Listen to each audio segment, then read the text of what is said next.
Friends, आज हम chapter 3 current electricity को रिवाइज करते हैं। जैसे कि आपका ऑनलाइन टेस्ट भी होगा नेक्स्ट डे, तो उससे पहले थोड़ा सा हम रिवीजन कर लेते हैं बच्चे। मोटा मोटा सा जो आपके टेस्ट में काम आएगा उसके बारे में हम बात कर लेते हैं। देखिए स्टूडेंट, सबसे पहले हम यहाँ पर बात करते हैं current. What do mean by current? The rate of flow of charge through a conductor is called electric current. ये आप जानते हो, ठीक है जी। फॉर्मूला आप कैसे डिफाइन करते हो? I is equal to Q upon T। Unit क्या बन जाता है बच्चे? Coulomb per second. और इसी ऐसा यूनिट आपने क्या डिफाइन की थी बच्चे?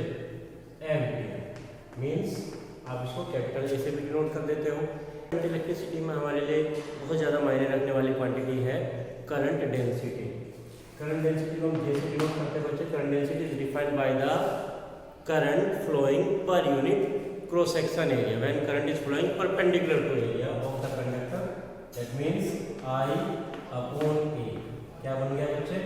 Current density. I means unit ampere, नीचे एरिया मीटर का।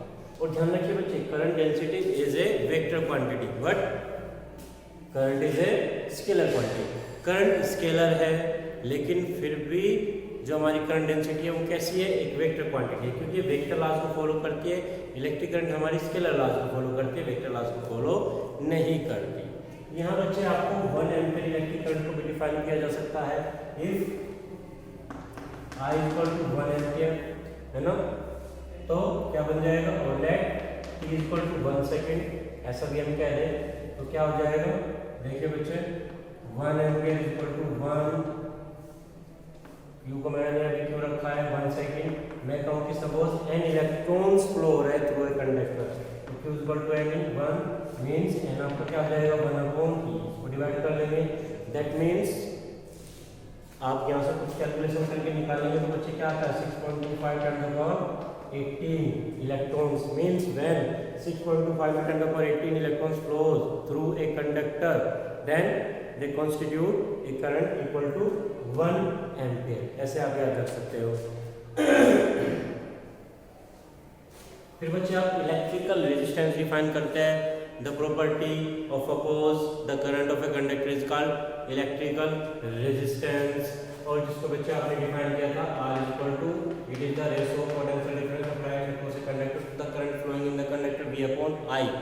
यूनिट आपने क्या लिखा था बच्चे? इसका ओम। सिंबल क्या बनता है? ये बन जाता है बच्चे, है ना। अब आपने रेजिस्टेंस का रेसिप्रोकल भी डिफाइन किया था जिसको हम कहते हैं कंडक्टेंस। क्या बन जाएगा? G equal to 1 upon R। Unit क्या बनेगी बच्चे? ओम इनवर्स, या फिर सिंबल के ऊपर इनवर्स लगा देते हैं। यहाँ बच्चे क्या करते हैं? इसको हम लिख देते हैं मो, MHO, रिवर्स ऑर्डर में लिख जाती है, ये यूनिट बन जाती है। एक और टर्म हम बच्चे यहाँ पर डिफाइन करते हैं रेजिस्टिविटी, और you can say specific resistance. हम यहाँ बच्चे जो रेजिस्टेंस को डिफाइन करते हैं वो कैसे डिफाइन किया था? हमने कहा था in a conductor there are a number of free electrons. और ये फ्री इलेक्ट्रॉन्स कहाँ से आते हैं? From the outermost shell of atom.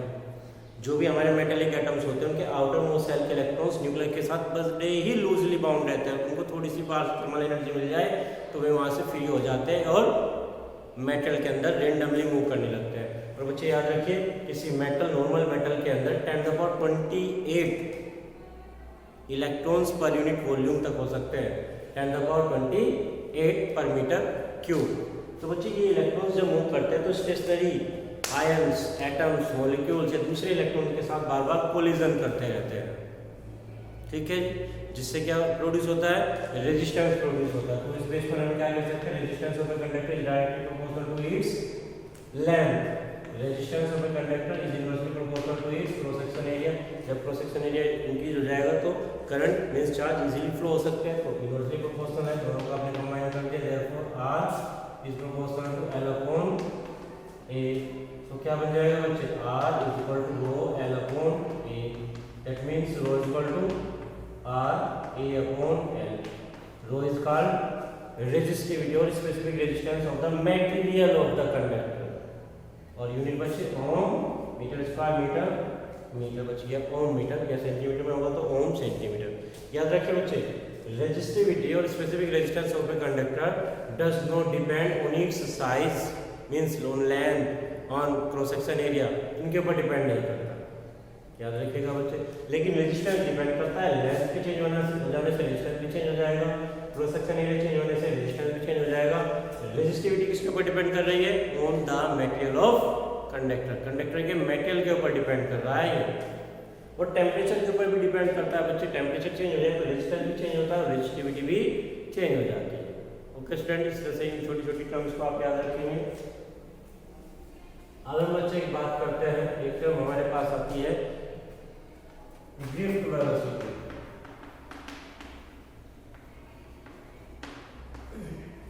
क्या होती है बच्चे? हमने अभी कहा कि in a conductor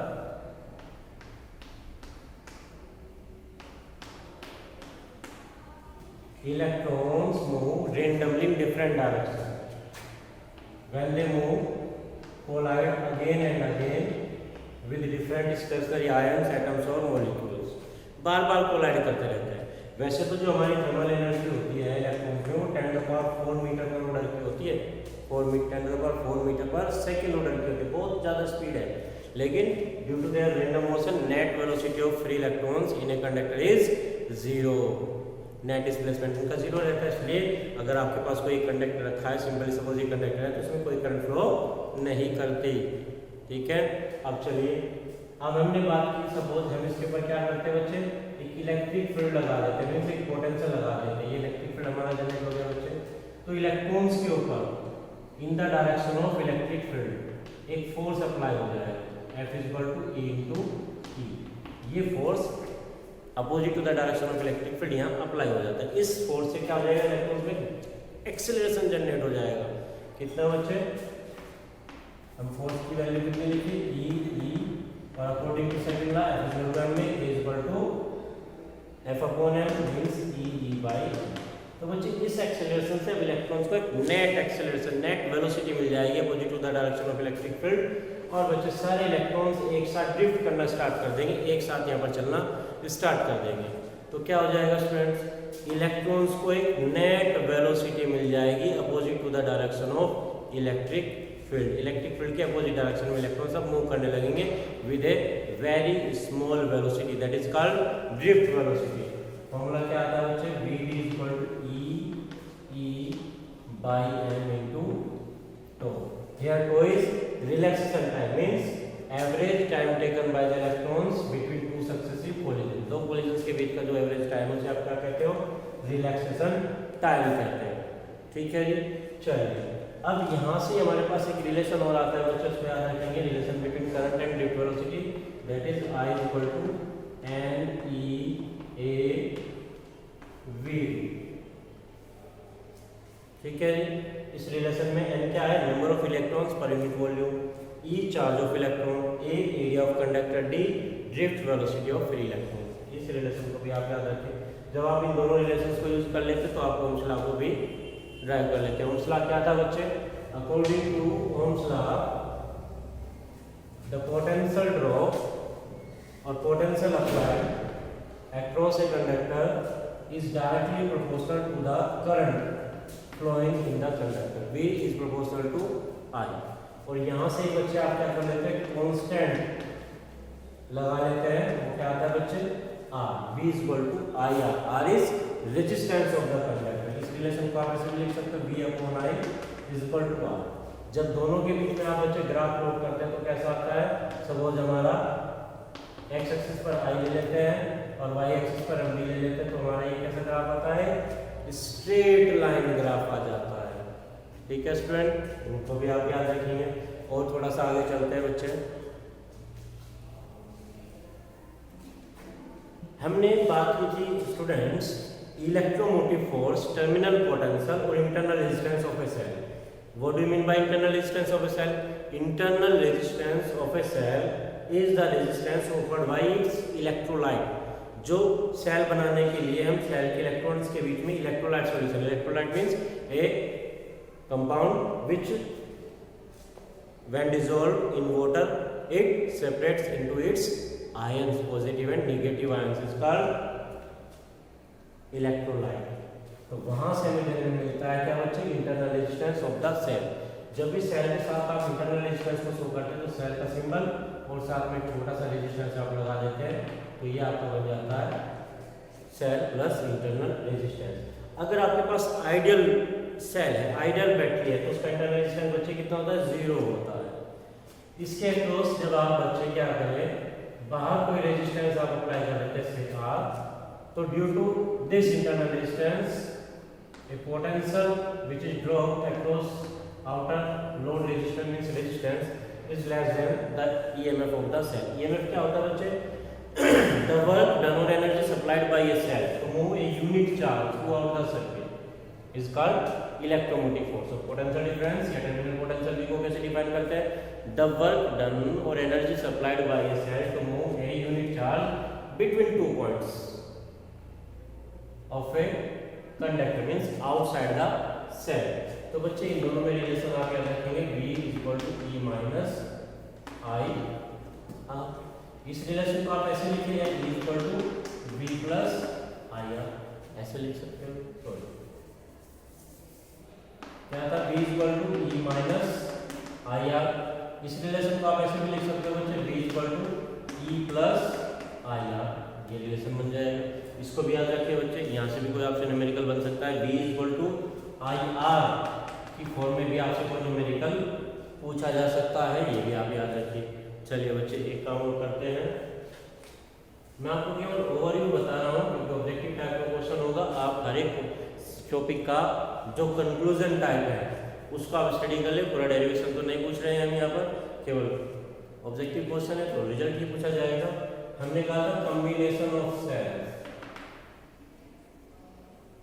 combination of cells का कॉम्बिनेशन क्या होता है, चलिए बात करते हैं। दो तरह से हम कंबाइन करते हैं, series combination and parallel combination. Series combination और पैरेलल कॉम्बिनेशन, सीरीज कॉम्बिनेशन में क्या होगा बच्चे, इस तरह से आप एक सेल के बाद दूसरा सेल उनके इंटरनल रेजिस्टेंस के साथ आपने कनेक्ट कर दिया, तब इक्विवेलेंट ईएमएफ क्या होता है, सभी सेल्स के ईएमएफ के सम के इक्वल हो जाता है। रेजिस्टेंस को सीरीज में बच्चे आपको बताइए इस तरह से ऐड किया जाता है। पैरेलल कॉम्बिनेशन, पैरेलल कॉम्बिनेशन बच्चे आप इस तरह से करते हो, E1 E2 R1 R2। तो पैरेलल कॉम्बिनेशन में इक्विवेलेंट ईएमएफ आपका आता है बच्चे E1 R2 plus E2 R1 upon R1 plus R2। और बच्चे एक खास बात याद रखिए, अगर सेल्स का ईएमएफ इक्वल है, इंटरनल रेजिस्टेंस भी इक्वल है, तो जब आप यहाँ पर रखोगे तो इक्विवेलेंट ईएमएफ क्या आता है, equal to EMF of one cell. Results पर ध्यान फोकस रखेंगे आप। चलिए फिर हमने बच्चे इन्हीं कॉम्बिनेशंस को यूज करके किया था, what is the condition of maximum current in a series combination of cells, in a parallel combination of cells. Condition for maximum current. Maximum current के लिए कंडीशन क्या होती है, ध्यान से सुनेगा बच्चे। सीरीज में when cells are combined in series, then if internal resistance of cell is very less than to the external resistance of the cell, then current will be n times। अगर suppose आपने n sales को series में combine किया है, then current provided by the combination of the cells is equal to the n times of the cell current provided by a single cell। ध्यान रखिए, series में जोड़ने से क्या होगा, आपको अगर इंटरनल रेजिस्टेंस सेल्स का बहुत कम हो जाए तो सीरीज में जब जोड़ेंगे तो करंट क्या हो जाएगी, n टाइम्स हो जाएगी। पैरेलल कॉम्बिनेशन, पैरेलल में क्या करेंगे बच्चे, इसका रिवर्स कंडीशन आ जाएगी, if external resistance of the cells, so if internal resistance of the cells is very greater than to the external resistance of the circuit, then I will be n times of the current flowing by a single cell। तो ध्यान रखिए बच्चे, series में internal resistance कम होने पर और parallel में internal resistance high होने पर क्या होगा, मैक्सिमम करंट आपको मिल जाएगा। अब बच्चे मैं बात करता हूँ पावर। इससे पहले हम पढ़ते electrical energy. Energy consumed, energy absorb by any circuit is called electrical energy. उसके लिए हमने फॉर्मूला बनाया था बच्चे, W equal to I square RT, W equal to V square upon RT और W equal to V I T। ठीक है जी। फिर आप बच्चे यहाँ पर डिफाइन कर दो power, the rate of dissipation of electrical energy by any circuit is called electrical power. तो P इक्वल टू आ जाता है बच्चे W अपॉन T। तो क्या बन जाएगा फॉर्मूला, I स्क्वायर R, इसको रखेंगे P equal to V square upon R और बच्चे P equal to V into. इन फॉर्मूला को भी आप याद रखें बच्चे, यहाँ से रिलेटेड भी कोई क्वेश्चन आ सकता है। सपोज आपसे पूछा जा सकता है कि ये bulb which is operated at 220 volt has a power of 100 volt। 100 volt unit क्या होता है बच्चे पावर का, जूल पर सेकंड या फिर कहिए what. What is the resistance of this bulb. तो फॉर्मूला क्या लगेगा, आपके पास V है, P है, R पूछता है, तो फॉर्मूला लग जाएगा because P equal to V square upon R। तो क्या बन गया बच्चे, R equal to V square upon T। Value रखिए, सोल्व कीजिए, आपको आंसर मिल जाएगा। किस तरह का क्वेश्चन हो सकता है आपके पास। अब मैं बच्चे बात कर रहा हूं किरचॉफ्स लॉ।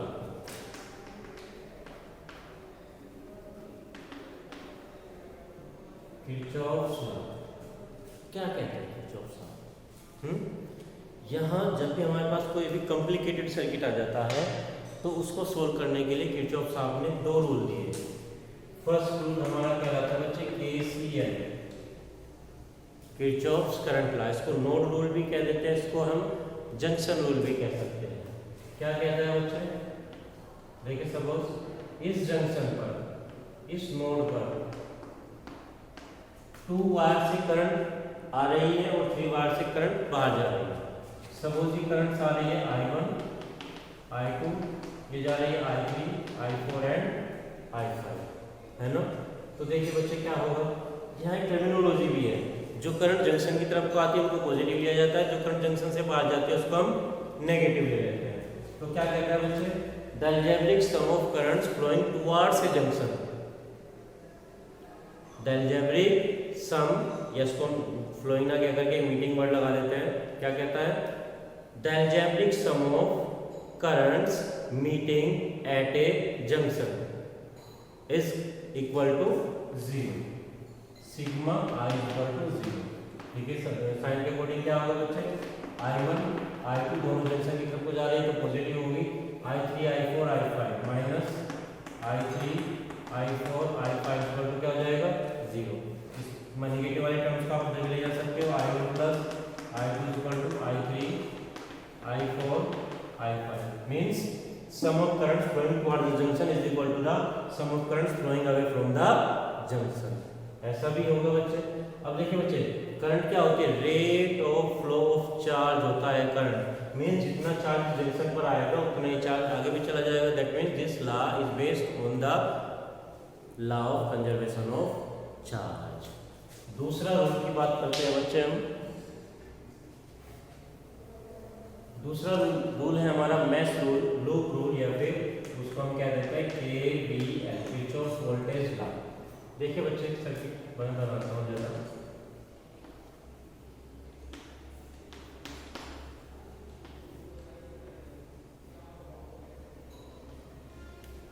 सपोज ये हमारे पास सर्किट है,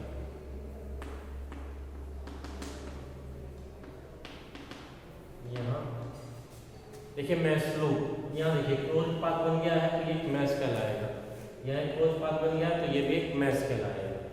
तो क्या कहता है बच्चे, in a mesh in a closed loop in an electrical circuit the algebraic sum of EMFs is equal to the algebraic sum of multiplication of current with corresponding resistance, sigma is equal to sigma I। अब इसको बच्चे कैसे solve करते हैं देखिए। सबसे पहले आप हर एक लूप में करंट की डायरेक्शन डिफाइन कर लेते हैं। सपोज आप क्लॉकवाइज डायरेक्शन में आ जाते हैं, ये फर्स्ट लूप, सपोज ये आपका सेकंड लूप हो जाता है। देखिए बच्चे कैसे सोल्व करेंगे इसको। आपने ये लूप कंसीडर कर लिया, मींस इस डायरेक्शन जो करंट फ्लो करेगी वो पॉजिटिव होगी, जो इसके अपोजिट डायरेक्शन में जाएगी वो नेगेटिव हो जाएगी। ऐसे ही जो करंट इस डायरेक्शन में जाएगी वो आपकी कैसी होगी, पॉजिटिव होगी, जो इसके अपोजिट ले जाएंगे वो आपकी नेगेटिव हो जाएगी। देखिए सपोज इस लूप में करंट फ्लो कर रही है I1 due to cell E1, यहाँ से यहाँ तक एक ब्रांच कहलाएगी हमारी, जो एक स्ट्रेट पाथ है, ये हमारी करंट I1। सपोज ये सेकंड सेल है हमारा, ये I2 करंट फ्लो करा रहा है। यहाँ नोड रूल के अकॉर्डिंग, जंक्शन रूल के अकॉर्डिंग, KCL के अकॉर्डिंग दोनों करंट ऐड हो गई I1 प्लस I2।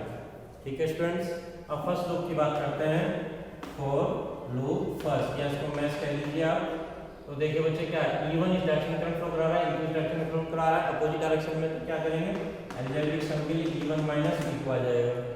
फिर यहाँ इसमें करंट कितनी फ्लो कर रही है, I1, इस रूल के अकॉर्डिंग सिग्मा R, यहाँ करंट अपोजिट हो गई बच्चे जो हमने मानी हुई है एंटीक्लॉकवाइज डायरेक्शन में, तो क्या करें माइनस I2 और multiply by R2 for loop second. क्या बन जाएगा इस लूप में, देखिए बच्चे एक ही सेल है तो कोई प्रॉब्लम नहीं है। E2 इक्वल टू क्या हो गया, देखिए करंट एक ही डायरेक्शन में तो दोनों के लिए प्लस आ जाएगी, R2 में I2 R2 प्लस यहाँ क्या आ गया I1 plus I2 into R। ये आपके बच्चा क्या हो गया, ये हो गया आपका किरचॉफ्स वोल्टेज लॉ KVL। अब बच्चे यहाँ एक बात और ध्यान रखिए, सिग्मा E क्या है, EMF means work done, energy supplied by a cell, और IR क्या, terminal potential, energy supplied by a cell, ये भी एनर्जी है, means left hand side right hand side में क्या है, एनर्जी है। मींस किरचॉफ्स वोल्टेज लॉ किसके पर डिपेंड कर रहा है, law of conservation of energy पर डिपेंड कर रहा है हमारा किरचॉफ्स वोल्टेज लॉ। याद रखिएगा, यहाँ से आपको पूछना मिलेगा, इसके ऊपर छोटा मोटा कोई न्यूमेरिकल भी हो सकता है, आप सॉल्व कर सकते हैं I V equal to IR के फॉर्म से। ठीक है, आज मैंने अपनी क्लास में व्हीटस्टोन ब्रिज, मीटर ब्रिज है ना, उनके बारे में भी आपको बताया था। आपको याद होगा कि भाई उसमें हमें क्या करना है, सेंसिटिविटी आप लोग बता दी थी मैंने, व्हीटस्टोन ब्रिज की सेंसिटिविटी क्या होती है, मीटर ब्रिज में यही काम करता है, यही प्रिंसिपल होता है। और बच्चे और जो हमारा पोटेंशियोमीटर था उसकी बात मैंने आपसे कर ली थी, पोटेंशियल मेजर करता है, उसकी सेंसिटिविटी हम कैसे बढ़ाते हैं, लेंथ को इंक्रीज करके हम सेंसिटिविटी बढ़ाते हैं। ओके स्टूडेंट्स, वीडियो सारी देख लीजिएगा, मिल जाएगा, रिवीजन वीडियो भी देख लीजिएगा, यहाँ से भी आपको बहुत सारा हेल्प मिलेगा। ठीक है।